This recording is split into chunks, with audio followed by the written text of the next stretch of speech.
Okay, for today's video, I akan try daripada Breena Beauty ni. Yang hari tu I tunjuk. Yang ini macam mana cara untuk kita cuci kita punya brush. So, for today's video, I akan bawa you also mencuci I punya brush pakai barang-barang daripada Breena ni. Yang ini Pro Black. And kita akan tengok okay ke tak and senang tak cuci pakai produk ni. So, tak nak tunggu-tunggu lagi, jom kita cuci. Nak tahu macam mana I cuci I punya brush? Jom.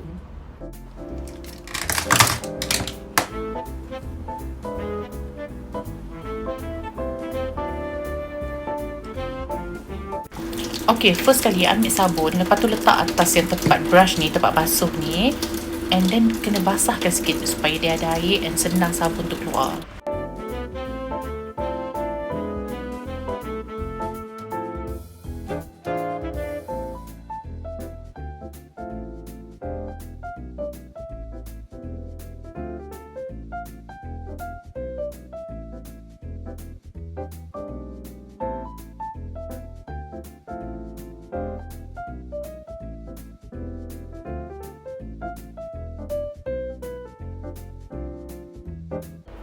Okay, make sure masa nak brush tu jangan tonyoh dia kuat-kuat tau. Just kita letak je kita punya brush tu kat surface tu, kita gesek dia perlahan. Sebab apa? Kalau kita tonyoh kuat-kuat tu, dia akan merosakkan brush tu. That's why kenapa kadang ada orang kata, brush tu macam kembang sangat bila cuci kan. Sebab tu lah, sebab apa? Dia tekan kuat sangat masa cuci tu.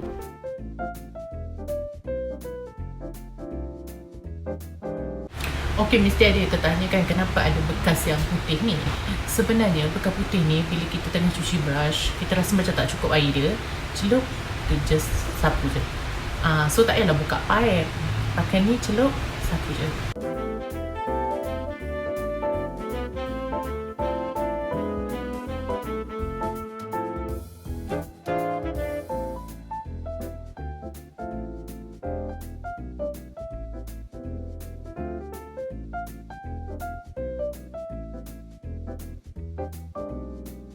Okay, ini hasil dia lepas cuci. Nampak tak?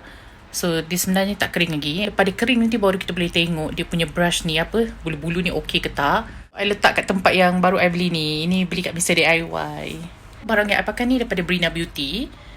And I rasa I suka, tak ada masalah. Sebab apa? Paling obvious sekali bila cuci beauty sponge ni, dia bersih. Nampak tak? Bila cuci pakai sabun biasa, susah macam nak tanggalkan kesan yang makeup tu kat sini. So, apa yang boleh I cakap I suka dengan Breena Beauty ni punya sponge and brush cleanser ni. Pertama, sebab apa? I suka sebab dia banyak buih. And kedua, dia tak perlu you struggle tekan sangat brush tu. Sabun ni boleh tolong untuk hilangkan kita punya makeup-makeup kat brush. Dia ni hampir sama macam I pernah pakai daripada Beauty Blender dulu. So, apa hasil dia sama. Tapi I rasa ni lebih murah. So yang ni harga dia RM59. Kita akan dapat dia punya bekas ni satu.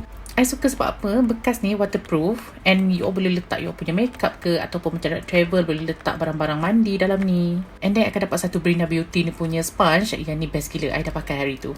Memang best. King untuk hari ni. I paling suka. Yang ni memang recommended sangat-sangat. Ini dia punya cleanser. Satu lagi barang yang ada dalam set ni, yang ini kan beauty sponge punya holder.